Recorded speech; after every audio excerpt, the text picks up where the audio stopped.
Welcome back to App Stories. Today's episode is brought to you by Concepts, Nom Nom, and Notion. I'm John Voorhees, and with me is Federico Viticci. Hey, Federico. Hello, John. How are you? Very good. We have a very special episode. This is the Plus and the regular version coming out at the same time because we wanted to surprise folks with a very special episode of something Federico has done. Another crazy thing that you have done. But this is a really neat one, a real special one, I think.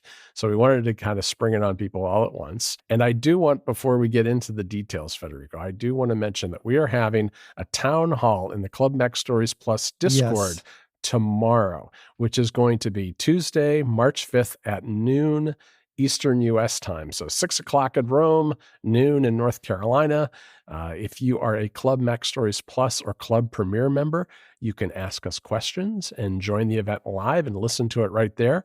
We will also release it as part of the Mac Stories Unwind Plus show on Thursday to all club members, and then Friday to everybody. So if you want in early, you want to ask questions, you want to hear what some of Federico's impressions and reactions to what club members ask, join Club Mac Stories Plus or Club Premier, and you can join us for the live event. All right, so where do we begin this discussion? And I know obviously that folks will have tons of questions, but I'm sure you also have questions. I do.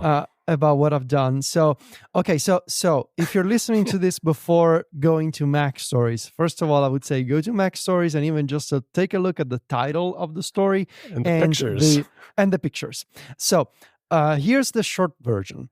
I was looking for a better keyboard for my Vision Pro, and I ended up almost accidentally creating a hybrid Apple computer that doesn't exist. Specifically, I created and have been working in silence for 3 weeks on this thing, and I've only told 5 people about it. I've created something that I call a MacPad. It's a hybrid MacBook and iPad Pro together. It's a headless MacBook Air. So it's a MacBook Air without a screen. The screen is an iPad. The iPad is the display for the Mac, and it's also a display that you can tear away and use as a tablet whenever you want. I built this myself through various methods that we can discuss that I also detailed in the show. It's primarily based around Sidecar and how you can rely on Sidecar to turn an iPad into a Mac display. It's all based on pre-existing Apple technologies, and I've only figured out a few ways to make the experience more pleasant and to make it an actual computer that I can carry around, use on my lap, use on a desk, put in a bag, and reliably use anywhere I am. Right. And I think one of the things that's really interesting to me about this, and it's something that we've talked about here before on App Stories, and I've heard you and others talk about it on other podcasts, is that the Vision Pro really has caused people to wonder and think about where the iPad sits in their lives. Yes. And this is something, and I think for some of us, that process may have even started earlier, because it was really Apple Silicon for me that changed things a little bit, because that's when I started putting my iPad Pro on a stand and using it in universal control mode most of the time. I still use it separate, but most of the time it's like a secondary display, but it's in universal control. And as you mentioned, Sidecar, I've been testing Sidecar a little bit more recently because of what you've been doing. But yeah, it was, for me, it started with Apple Silicon, but for other people, it started, and I think you in particular, it started more with the Vision Pro, because in a lot of ways, the Vision Pro is the best iPad in that it has very iPad-like apps, including iPad apps that are available in compatibility mode, but it also has the release valve of being able to go out to macOS if you need to. And I know that we've all kind of been exploring ways to type on the Vision Pro, because other than really short phrases, you don't want to be typing with pinch gestures. You really need a keyboard of some kind. And you've tried the Magic Bridge. I've tried the Magic Bridge. You've tried some front and back keyboard trackpad configurations of no-name kind of companies on Amazon. No-name companies, yes. Yeah. And you know, we've done lots of experimenting there, and none of it's like super satisfactory. It's workable, but it's not super satisfying. And I know that you saw a YouTube video that really Yes. caught your attention and really captured your imagination. Yes. And I sort of, when you told me about it, and we talked about it before, I sort of wondered if I really believed you when you told me, don't worry, John, I would never do such a thing. Mm. Yeah, so I told you that, and but I was thinking about it. So I linked this video by Luke Miani on Mac Stories. It's a YouTube video where Luke was able to make a headless MacBook Air. So you know physically disconnect and remove the display from the MacBook Air. And his theory was, can I still use this computer with Mac Virtual Display on the Vision Pro if I physically remove the display? And the answer is yes, because when you physically remove a display, so you open up the MacBook Air and you detach the display connector and you close it again, Hmm. Mac OS on a MacBook Air is still convinced that there's a built-in display. And when you look at it with the Vision Pro, it still displays the little connect button that lets you use a virtual Mac display without a physical display. So I was thinking about that and I realized, this is a really cool input accessory if you think about it. I know that it's a computer, but think about it from that perspective of like, this could be the perfect input accessory for a Vision Pro because you have a great keyboard, it's backlit, it's got a great trackpad that supports multi-touch gestures, and it comes with the built-in palm rejection features Right. that you don't get on the standalone desktop versions of the Magic Keyboard and the Magic Trackpad. But as I was thinking about it, I was like, I was having all these thoughts about like, oh, should I do this experiment? Like maybe it's not worth it to open up and essentially ruin my MacBook Air. Hmm. Because and my thinking was it's not worth it to just do it to make a MacBook Air a better, more compact, lighter, perhaps, keyboard and trackpad for the Vision Pro. But then, like, it was one Saturday afternoon, about 3 weeks ago, and I was staring at my MacBook Air, and I was watching the video again. And then I don't know, but something at some point something went off in my brain, and I realized, if I make this, like, I'm not interested in this for the Vision Pro alone. Right. And I don't know what was it. Like I don't remember sort of the event that caused this in my brain. But at some point, like I had that eureka moment when I was like, I know what I have to do here. So this wasn't like after 2 or 3 glasses of wine or anything like that. No. Sylvia was out with a friend, and I was just on the living room table watching the video and thinking about it in silence Hmm. as my dogs were sleeping on the couch. I was like, let me think about this. Like, why should I do this? What's the point? And then it sort of all came all at once in my brain, and I realized, oh, the thing I could try here is not just to make a better keyboard for the Vision Pro. I could actually build the computer of my dreams that doesn't exist. I realized that by taking away the built-in display of a MacBook Air, I could replace the display with an iPad instead. So for the past couple of years, I've been saying over and over on App Stories, on Connected, that my dream Apple device is a convertible device. I started Right. having this thought, I think, a year and a half ago when I was starting to use and to play around with the Microsoft Surface. A Microsoft Surface made by Apple is my dream. Like a computer that lets you use macOS, but also lets you at any point detach the display, and the Uh-huh. display is an iPad. The display is a tablet. The convertible device, despite what Steve Jobs said, that argument that Steve Jobs said this is not a good Yeah. product. Steve Jobs, I mean, all due respect, but he said that, what, 15 years ago, Oh, and 12 years ago or something? he said video was no good on an iPod either. And then like 6 months later they did it. So Times have changed. Their iPads are so much, I mean, the new iPads are even going to be thinner yeah. than they already are, and technology has evolved. And I think we reached a point where it's quite commonplace to, if you are a Windows PC user, to have touch support on your Sure. Windows PC. And so I realized as I was watching that video that what I could do, and that was a much, much bigger experiment. Like, I don't just want to build a headless MacBook Air that I can use as a keyboard. I want to build the product, like this hypothetical product that Apple has been sort of rumored to be working on and off over the years, Mm-hmm. a MacPad. So a Mac that is also an iPad, and at any point lets you switch modes. So it can be a macOS laptop, or it can be something that you plug into a studio display. It can be a virtual Mac display for a Vision Pro, but it can also just be an iPad with an All external right. keyboard or as a tablet. So I want to cover a couple of things with you.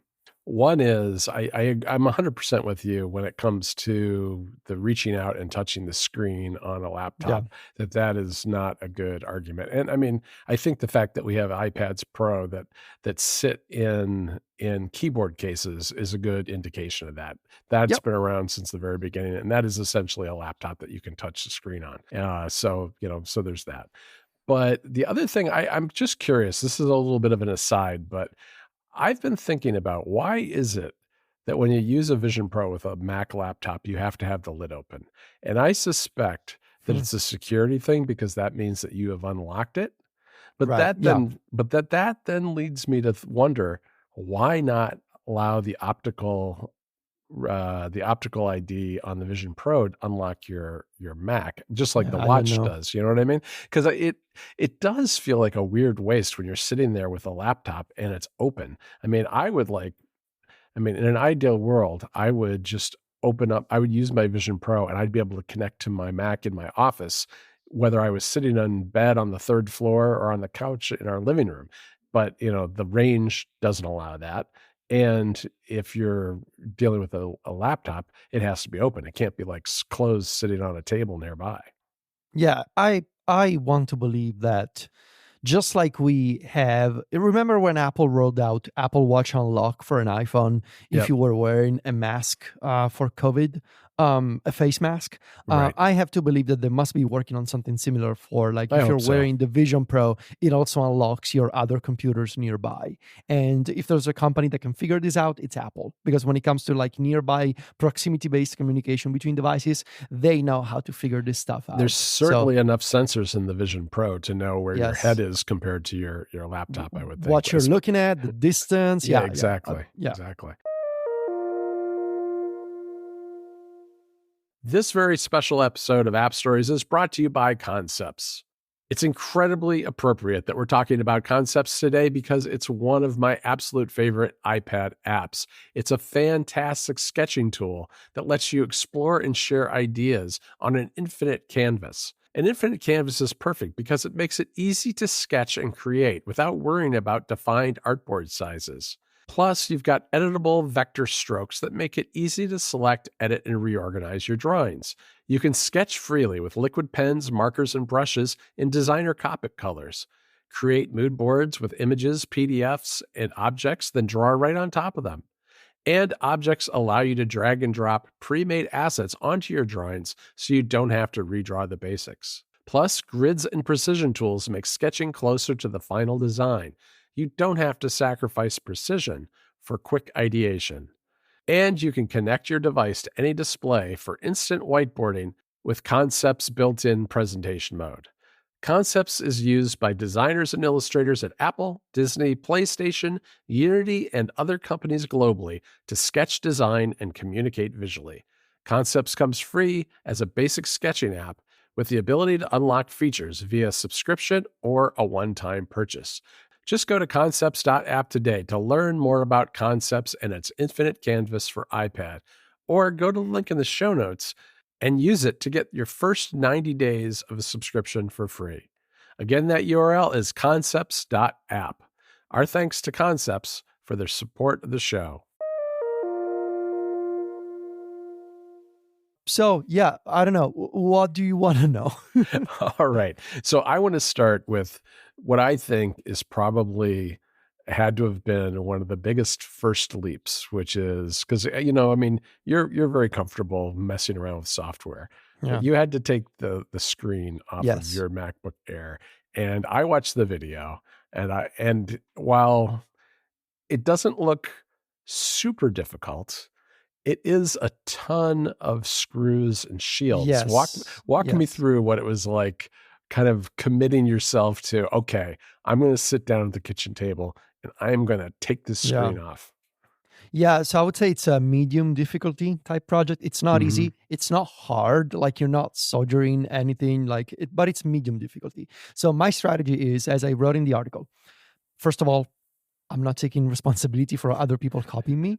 Right. I hope it can be inspiring in terms of as a final product. But if if you do this at your own peril, and please be careful because, like, especially when you're dealing with opening up a computer, unplugging a battery cable, like you gotta be careful. Yep. And I would say if you're even remotely thinking about doing this, watch the video a bunch of times. Make not even a mental note, make a written note of all the tools you need, of the steps you need to follow. Watch it twice, watch it 3 times if needed. And then my strategy was the following. On the kitchen table, as I was removing all the screws and the shields and removing the pieces, when I was putting them on the table, I was recreating the schematic of the MacBook Air. So I was putting them on the table in the same layout that I was removing them, right? So when the time came that I had to reassemble some of the parts, I knew where to look for them because I had placed them. I hadn't just scattered them on the table. I had carefully placed them in the right sort of layout based on where I took them out from. Now, you got through most of the process of detaching the screen, but if I remember our conversations correctly, you were short one tool, weren't you? Yes. Yes. I was short one Torx screwdriver. I believe I didn't have the T2 screwdriver. And so, yeah, that's why I will highly recommend get the iFixit toolkit and get a set of Torx screwdrivers. I didn't have a T2. I forced that screw out using a T3 or a T4 by applying some pressure, and it was fine. But yeah, should be better with the proper T2 screw. I was really worried when I reached. It was literally the final screw I had to remove, and I thought, oh, I'm done here. It's game over. I all this work, I cannot reassemble this, and now I'm short one screwdriver. What am I going to do? But thankfully, I was able to force it out. Right. I mean, it was all over the table. The last thing you're going to do is let it sit there for 3 days while you wait for something to come from Amazon or whatever. Yeah, no, I hear you.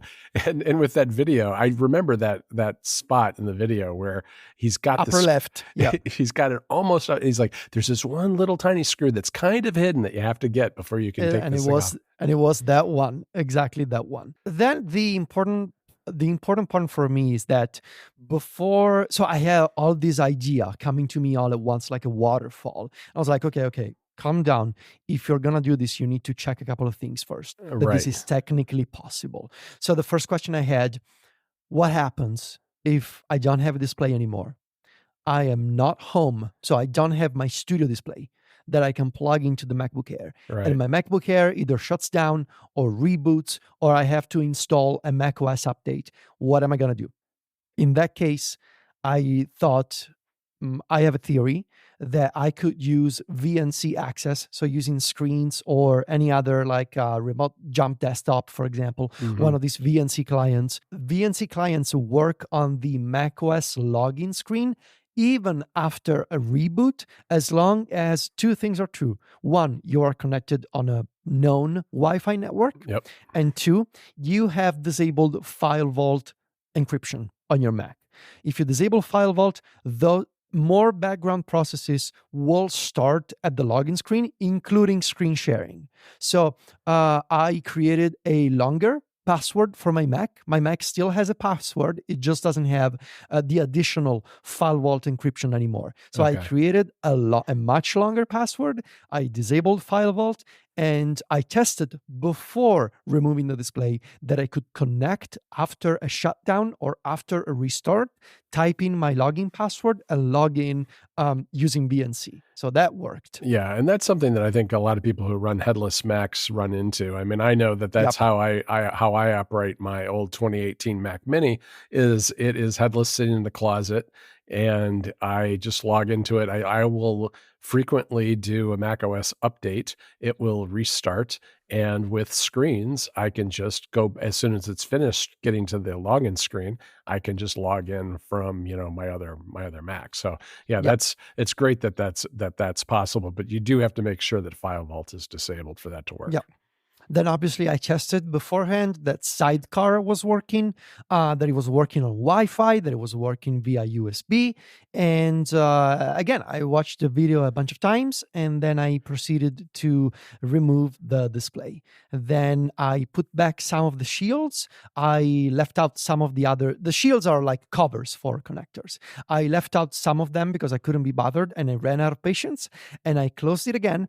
And then I proceeded to create the magnetic attachment system. So my idea was, I want to create, like, if I'm going to do this, I want to do it well, within, of course, my resources and my sort of my skills, my abilities. Mhm. So my idea was, I'm gonna rely on the same magnets that I've been using for a while to attach stuff to my computers, the Rolling Square Edge Pro Core magnetic mounting clips. So my idea was, They ought to hire you, Federico. You've probably sold more of those magnets than anybody else on the planet. Yeah. So those are really sturdy magnets with a very wide adjustable angle. I attached, and there's more details and photos in the story. I attached 3 clips to the bottom of the MacBook Air. Then I placed the adjustable magnets. I attached 3 other slim, very thin magnets. Those are the round pucks that you will see in the story, Right. to the back of an iPad cover, and that became my mounting system. Let me ask you one thing about the magnets that are on the bottom of the MacBook Air. Does that cause, do they get in the way of the feet of the MacBook Air? Do they cause it to tilt up at all or anything like that? No, there's okay. So the adhesive magnetic bases, they do not get in the way of the feet of the MacBook Air. But if I fold the mounting clips on themselves, so right now, for example, I'm using the MacBook Air in headless mode with my studio display. Right. So there's just one Thunderbolt cable that goes into the MacBook Air, and the clips are folded close on the bottom of the MacBook Air. And in that case, my MacBook Air is slightly raised toward me. Sure. And it doesn't wobble when I type. So that's okay. Yeah. Okay, that's good to know. This episode of App Stories is brought to you by Nom Nom. Don't settle when it comes to your dog's health. Switch to real, gently cooked dog food with ingredients you can actually see. Nutrient-packed recipes designed by board-certified veterinary nutritionists, freshly made and delivered to your door. Nom Nom delivers freshly made dog food with every portion personalized to your dog's needs so that you can bring out their best. And it's made with real wholesome ingredients you can see and recognize without any additives or fillers that contribute to bloating and low energy. That's because Nom Nom uses the latest science and insights to make real good food for dogs. Their nutrient-packed recipes are designed by board-certified veterinary nutritionists, freshly made and shipped free to your door. Nom Nom sent me a box of their dog food, and I shared it with my brother, who has 3 dogs, and they absolutely loved it. It was full of great ingredients that they took to right away, completely emptying their bowls. They were very happy dogs. And you know what? There's a reason for that. It's because Nom Nom has already delivered over 40 million meals to good dogs just like yours, inspiring millions of clean bowls and wagging tails. Plus, Nom Nom comes with a money-back guarantee. If your dog's tail isn't wagging within 30 days, Nom Nom will refund your first order. No fillers, no nonsense, just Nom Nom.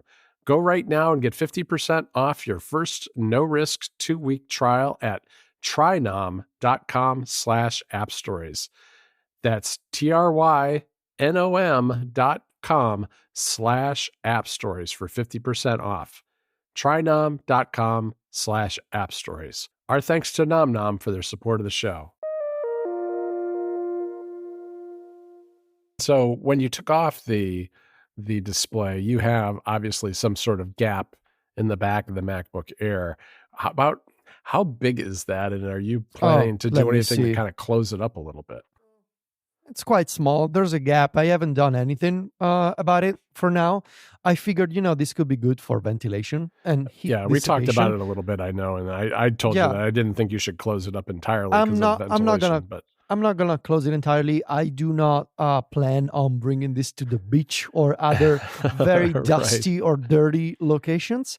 And yeah, I just kept it as is. And I can tell you, without a display, the battery life of this MacBook Air is incredible Oh, because I it bet. I it doesn't bet. have to, yeah, it doesn't have to power a display anymore because the display is actually a computer with its own battery. So the battery on this thing lasts forever now. Like, Wow. yeah, it's I bet. incredible. I bet. That's an interesting point too, because I mean, we'll talk about this a little bit more later on, but if Apple were made to make something like this, I do wonder how much of the cost of a MacBook Air is in the display versus the battery and the chipsets and all that kind Yeah, of well, stuff. the if Apple ever makes this type of computer, there's that question. But there's also the question of, well, how do you balance, the weight factor True. of, you True. have a computer and the computer needs to have its own battery, but you also have the screen and the screen needs to have its own battery. So Right. like, how do you balance that trade-off between, well, it's a display, but it's also a heavier display than you're used to because it's actually a computer. This is not if Apple wants to make this product, this is not an easy product to make, but especially because, like, well, if you make that computer, is the whole computer actually in the display? So that's what Microsoft is doing, right, with the Right. Surface. Right. The computer is at the display, the keyboard is just an attachment. Here, the keyboard, because this is an unofficial product that I made for myself, Right. here I have, and that's a line that I have in the story multiple times. It's one computer, but it's actually made of two computers because it's a Mac and an iPad together. Whereas if Apple wants to make this a true convertible product, obviously they would likely take a different approach. Yeah, that's probably true. It's interesting to me. I mean, because we should talk, I guess, a little bit more about the software side of this, because one of the things about Sidecar is that is something that by default you have to initiate from the Mac Right. itself. And I know you found a solution to be able to trigger that from the iPad. Could you explain a little Right. bit about that? Right. So that was the other thing I forgot to mention. That was the other thing I wanted to double check before removing the display. Right now, through official manners, if you want to start Right. Sidecar, you can only do so from Mac OS. You got to go in Control Center or in Settings, and you have to say, extend my Mac display to an iPad nearby. But before removing the display, I thought, well, if I don't have display anymore, which means I cannot see physically the macOS UI, how am I going to start Sidecar? And I remember looking into this a couple of years ago. Mm-hmm. And now this is where what John typically refers to as teachy timing comes into play. Yes. I came across a post from late December 2013, so just a couple of months ago, from this 2023, person, 2023, December 23, from this person on Reddit who commented, get this, on a 4-year-old thread Oh, wow. on Reddit. So a thread from 2019, this person comments in December 2013, 4 years later. 2023. What did I say? You said 2013 twice now. No, sorry, 23, all right? So 2 months ago, 2023. And says, hey, by the way, for anybody who's still looking into this, I created a little open source script and shortcut that lets you start Sidecar from an iPad. So if anybody has a headless Mac mini display, here's a script and a shortcut that lets you start Sidecar from an iPad instead. So I was like, well, this is excellent timing. Let me see if this works. And it absolutely does work. Wow. It's called, it's an open source project. It's called Sidecar Launcher. And it's a little script that you need to download and place somewhere on your Mac. And what the script does, and you can check out the code for yourself. It's actually pretty straightforward code. It's calling the private API for the Apple framework that is called Sidecar Core. This is a Mhm. framework that's actually on your Mac right now. You can go in and find the folder yourself. It's inside private frameworks. And all it does is a little script that says, well, you can either connect, you can either you can connect, disconnect, or list the available devices for Sidecar. There's a companion shortcut that lets you the built-in shortcut that comes from Giovanni Ocasio, the creator of this script. The shortcut does a bunch of things, like it wakes your Mac from sleep, it logs you in, it Right. lists all of the available Sidecar devices, and then it lets you choose one and connect via Sidecar. I took that shortcut, simplified it, because I figured, well, I'm just going to unlock my Mac every time Yeah. before I connect Sidecar. I'm just going to place my finger on the Touch ID sensor. So I don't need the shortcut to wake the Mac, wait 5 seconds, Right. log me in. I removed all that code and I created this shortcut called Sidecar Launcher (parentheses teaches version), just like a Like Taylor Taylor's Swift version. song, like Taylor's version, exactly. And all it does is, assuming that there's an unlocked known nearby Mac, it just connects or disconnects Sidecar with a specific iPad. Does this mean that you're in a legal dispute with a guy named Scooter that I don't know about? Is that what this is all about behind the scenes? Well, we'll see about that. I think Giovanni, who made the original script, is cool with me modifying, and he also He said the same he thing. doesn't go by Scooter Braun or anything like that. Okay. No, Well, no, that's no, good. no, no. That's good. All right. Yeah. All right, I'll let you continue. So that was the other part that I wanted to figure out. Like, can I actually start Sidecar from an iPad, even if I don't have a Mac display anymore? And yes, I can. So that's the key part of the process here. And the idea, again, to now paint you a more practical picture of what is it like to use this computer. Oh, can I ask one question about Yes. Sidecar? What is the range of Sidecar in your About 10 experience? meters. About 10 meters, I Okay. think. All right. You can also use a Sidecar via USB, which for a lot of people is more reliable. I can tell you that for me, on the 5 gigahertz network that I have, Sidecar has been very reliable, and I basically never use USB mode. It glitched out maybe a couple of times for me over the past 3 weeks, and but yeah. If you want to have a more foolproof system, just connect an iPad Pro via USB to your Mac, and you can Right. use a wired Sidecar, which could be more reliable. Right. This episode of App Stories is brought to you by Notion. There's no shortage of helpful AI tools out there, but using them means switching back and forth between yet another digital tool, slowing you down and increasing friction. So instead of simplifying your workflow, you just end up making everything more complicated. That is, unless you're using Notion. I've been a Notion customer for a few years now, and I really love that you can store just about anything in it. I use it for the calendar views, the database views, storing notes, creating documentation for projects we're working on, all sorts of things, because it's an incredibly flexible product that you can use in a whole bunch of different ways. And then with Notion AI, one of its more recent features, you can take all of that information and you can boil it down to make it easy to find or summarize exactly what you're looking for, which makes you able to move faster. Notion combines your notes, docs, and projects into one space that's simple and beautifully designed. You can save time and write faster by letting Notion handle the first draft, jumpstart a brainstorm, or turn your messy notes into something polished. You can even automate tedious tasks like summarizing meeting notes or finding next steps. Notion AI does all of this and a whole lot more and frees you up to do the deep work. And the fully integrated Notion AI helps you work faster, write better, and think bigger, doing tasks that normally would take you hours in just seconds. Notion is used by over half of the Fortune 500 companies, and teams that use Notion send less email, cancel more meetings, save time searching for their work, and reduce spending on tools, which helps keep everyone on the same page. Try Notion for free when you go to notion.com/appstories. That's all lowercase letters, notion.com/appstories to try the powerful, easy to use Notion AI today.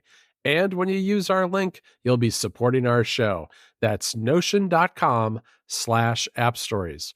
Our thanks to Notion for their support of the show. All right. Well, what is it? What is it like using this day to day? Yeah. So most of the time, my iPad is attached via the magnets to the MacBook Air. Okay. And my MacBook Air, it's configured to go to sleep after a certain amount of time. So when I need to work, I sit down and I do two things. I unlock my iPad and I press the space bar on the MacBook Air to wake it up, and then I place my finger on the Touch ID sensor, and that logs me in. Then on my iPad, I have Sidecar Launcher in my dock. It's a shortcut. I press it, and in 2 seconds, I'm looking at the macOS UI on the iPad, and I'm ready to work. So all of this takes 5 seconds, and there's a video. There's a couple of videos in the story.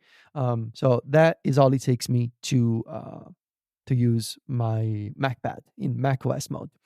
Then I have options. So at any point, I can detach the iPad. This is something you cannot do with a traditional MacBook. You Right. cannot. I can detach the display, and at any point, I can go back to iPadOS mode. And this is, I think, the more fascinating aspect of the story. I can go back to using it as an iPad. Yeah.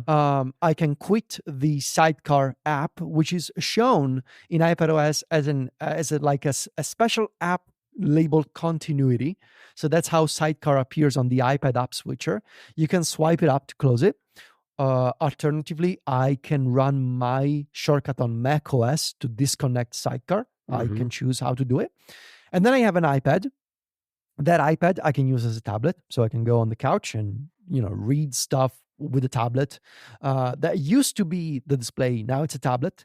I can use it like that. Or if I want to continue using my computer in laptop mode, but with iPadOS instead of macOS, I can just take advantage of universal control.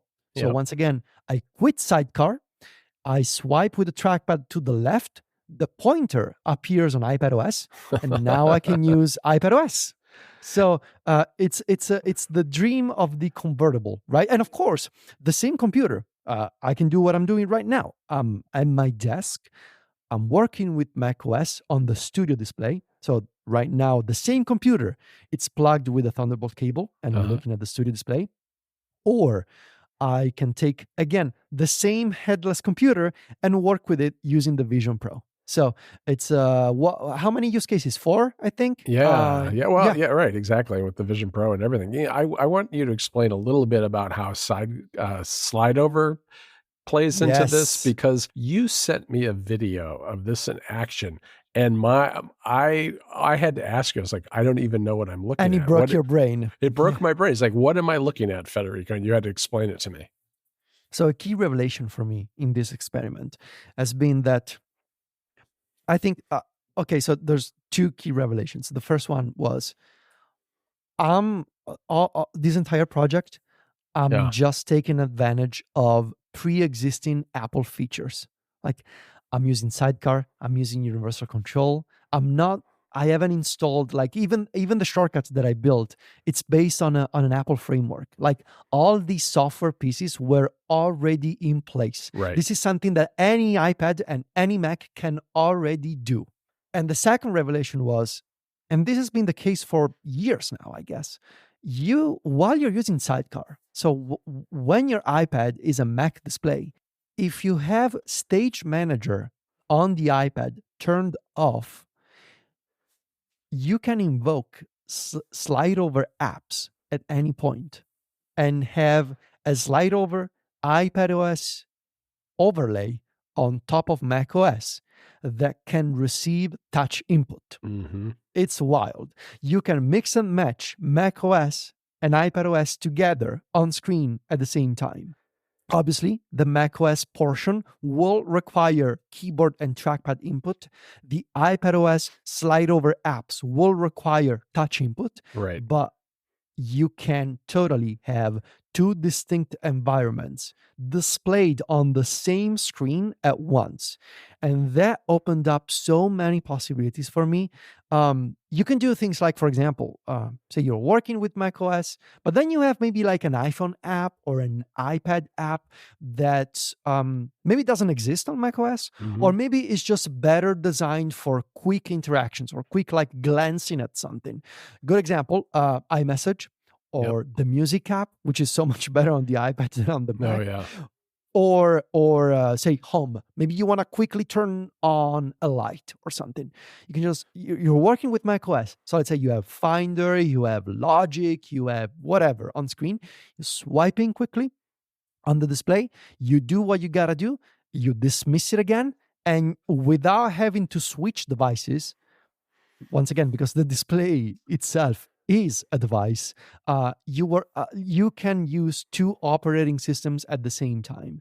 And it's not just slide over. Picture in picture is also accepted on top of macOS while Sidecar is active.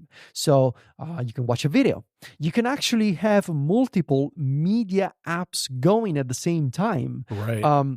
You can have, for example, coming out from the same speakers, you can have music from the iPad and I don't know, a YouTube video on Mac on a OS. Mac. Yeah. Like and that, or you can use picture-in-picture apps that are not video players. Like for example, Yoink, the clipboard manager, right? That also uses picture-in-picture. And it's not just that, but there's also universal clipboard to account for here. So when you copy something from a slide over app, you can instantly paste on the macOS UI using the keyboard because there's universal clipboard. So like all these software pieces working together in harmony were just, the more I started using it, the more I had to readjust my brain for this new reality. And you could drag files too using your universal control from one system to the other too, using the same continuity features, right? So you can do that, but so here's a wrinkle of this setup that I wish Apple would fix in the future. Right now, when Sidecar is active, universal control is not. Right. That can't be right. Exactly. So it's not like, oh, to give you a very practical example, your iPad is in Sidecar. Right. And I would suggest, you would have to switch. You would have to switch out of it before you could do the drag. Yes. Right? Exactly. Yeah. So as long as Sidecar is turned on, you cannot use universal. I can see how this kind of breaks your brain because you think about it in the ways that you normally use a thing like an iPad or a Mac, and it is just a little bit different than that. But all the stuff is there, all the pieces are there to use it pretty seamlessly together, which is what's remarkable to me. Is like, this is not just, it's one thing to take apart your computer and find a new display for it. It's a whole nother for that to actually work together in a way that's reasonable, that you can actually do your work on, because my sense is that it's been absolutely fine for everything that you do, right? It's been amazing. It's been totally fine. Sidecar has been incredible. Universal control has been incredible. Like these past 3 weeks, and this is not an exaggeration, it's been a dream come true to have this kind of computer, to have all these capabilities at my disposal now. Like to have a macOS display that is actually a tablet that I can tear away. And sure, I mean, you can have a MacBook Air and you can have an iPad, and then you could say, well, Federico, I'm just going to work on a MacBook Air and then I'm just going to, switch to my iPad. But it's that, the removal of that friction, that because iPadOS is always on, it means stuff is always synced. Like it resets any loading time, any waiting time. Everything is already good, is always ready for you, always. And I think that it goes even beyond kind of the computing aspect of this. There's an element of what you're doing that really comes down to how it's the interaction and the screens that you're using, because you have both the keyboard, traditional laptop setup, you have the tablet held in your hands sitting on the couch setup. And then if you want something even bigger than an 11-inch iPad Pro, you just put on the Vision Pro and your screen can be the whole wall of your apartment. Yeah. Having a display, having an Apple computer where you grab the display is your tablet, it removes that mental barrier, removes that friction, that it, like doing this whole project, it only made me wish for an official Apple take on this even Right. more. And I'm fully aware that what I've done is insane, that lots of people will make fun of me, that I mean, it comes with the territory of what I do, of like in my own small corner of the internet, trying to sometimes, when I can, push the boundaries maybe a little for what you can do with an iPad and what you can do with an Apple computer. I think I've realized over the years that I don't want to say that it's like my mission, because it's not like I'm the savior of tablets, but like No. it's a topic that I enjoy writing about, and where I enjoy pushing the boundaries of what you can do. Well, and the thing is, Federico, it's one thing to tell people you can do it. It's another to show them that you actually can do it. To show it. And to sort of what's, so to speak, what's the expression? Have your cake and eat it too. Right. Like if I wanted to do this and to actually work on this thing, and a pretty good signal that I was onto something for me was when I told Sylvia what I did. Mm-hmm. And when I saw the reaction in her eyes, and she's like, wait, you did this? Like, and this, like when she said, this is incredible, I was like, oh man, I'm onto something here. Because she's very much the sort of person who's like, what have you done now? Right. Roll her eyes at you, right? Yeah. And so right then I knew how. And actually, credit to Sylvia, because she wanted me to mention this on the show. She also had an idea. It's like, hey, can you test this if it's possible? And I have to report, I didn't write this in the story, so I guess I can mention this on App Stories. While you're using an iPad in the MacPad, right? Yeah. So your iPad is your Mac display. She wondered, what happens if you plug in your Studio Display Thunderbolt cable into the iPad? Oh. Do you want to know what happens, John? You get the iPad display. You just mirror everything, Mac OS and iPad OS, on the external display. Oh, I see. All together. Right. All together. So you can just, again, because Stage Manager for me is turned off. Right. So yeah, that also happens. But yeah, essentially, the working on this computer is a dream for me. Like I think it's quite funny that I ended up here because I wanted to build a better keyboard for my Vision Pro. And before doing that, I realized there was something bigger that I could try. Right. And I am, after trying this, I am convinced that if there's a company that can make a better version of a Microsoft Surface, basically, it's Apple. And I think they can do it. Yeah. And after you showed this to me, it feels inevitable to me. I think so.